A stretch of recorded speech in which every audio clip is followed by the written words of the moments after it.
name is Psalm 1, aka Kizzy Tangents, native south side of Chicago, Rhyme Sayers Entertainment, all that good stuff. Cool. Former acrobat too. All right. Former acrobat. Can't forget that. Can't forget that. My mom was a Bowie freak. A lot of Stevie, a lot of classics, you know, but they call Dusties or whatever. But my uncle was still is a blues guitarist, so we hear a lot of blues. But my mom was into a lot of like UK pop and a lot of Prince. Prince was huge.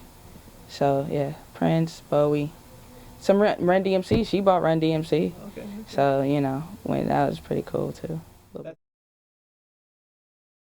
It was weird for me because I didn't listen to a lot of rap on my own until I was in, like, I would say middle school. And when I was in middle school, I actually moved from the north side to Inglewood, and there was this huge gangster rap sort of thing going on. And I had a bit of a culture shock, so I didn't listen to a lot of hip-hop until high school again.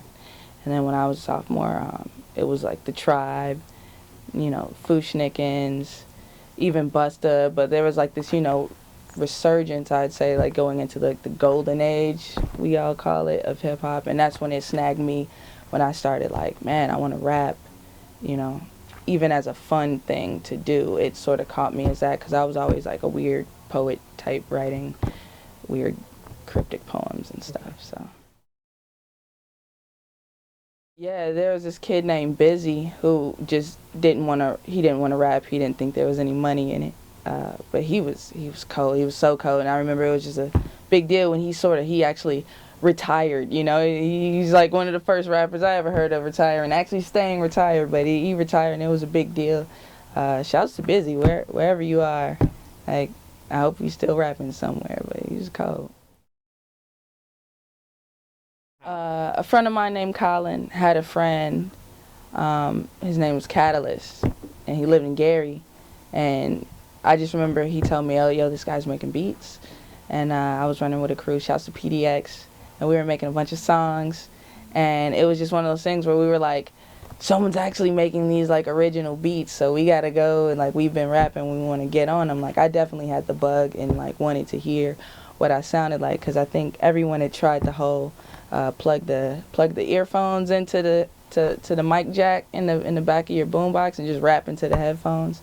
That was cool and everything, but to actually like rap in a mic and have somebody there manning the 4-track and a little mixer, it was like so awesome to me. So that's when we didn't call them demos, we were just doing songs, and then like if we had enough to throw on a tape, that's what we would do. It was Rift Napalm, Open Mic, Antimatter Bone Crusher, Sonar, Misfit. Am I missing anybody? I don't think so. Right? I think yeah. I think we got everybody. Okay, so did you ever release anything, or what was that? How far did I go? We put out various mixed tapes. Like we all had songs, and I think we'd throw those on tapes. And then so I think a PDX album is probably out there, but it's probably different for everybody who has it. Because I got 6 joints that I don't think too many people got. Like me, and Sonar, but I remember my first song I ever did was with me, Rift, and Matt, my boy Matt. Yes, we did Cell Division, and I was chemistry, Riff was physics. We was doing it was so scientific. It was so scientific. We was killing it with that. But yeah, like we just went out there. We were just making songs. It was for us, So it was cool. Well, Nagra was just the crew that, if you didn't have a friend that was in Nagra, like your friend had a friend that was in Nagra, like it was by association. Everybody was sort of in it, But shouts to Pugsley Adams. He's sort of like a Chicago hip hop ambassador, And I remember when I was in high school, I was still pretty much a very overprotective young lady. So I wasn't able to make those Burger King ciphers every Saturday across the street from Harold Washington. The Burger King is not there anymore. I think it's a CVS or something now for like a school or something. But Burger King would be the spot, and I wasn't able to make all those meetings. But Acrobats was a crew that by association I knew about, And then when I was actually in college, got approached to be a part of like sort of like an invitation and all that kind of stuff. So what was like your first like song or involvement on as far as with Nagra Bass? Which album were you did you first come into that crew?